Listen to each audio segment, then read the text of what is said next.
வேலூரில் உள்ள தந்தை பெரியார் அரசு பாலிடெக்னிக் கல்லூரியின் வெள்ளி விழாவில் முன்னாள் மாணவர்கள், ஆசிரியர்கள் உட்பட பலர் கலந்து கொண்டனர். வேலூரில் செயல்பட்டு வரும் தந்தை பெரியார் அரசு பாலிடெக்னிக் கல்லூரியின் வெள்ளி விழா மிக சிறப்பாக கொண்டாடப்பட்டது. முன்னாள் மாணவர் செல்வராஜ் தலைமையில் நடைபெற்ற இந்த விழாவில் முன்னாள் மாணவர்கள், ஆசிரியர்கள் உட்பட பலர் கலந்து கொண்டனர்.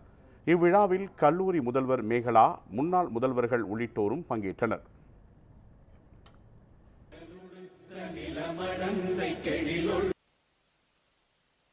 வாழ்க வளமுடன்.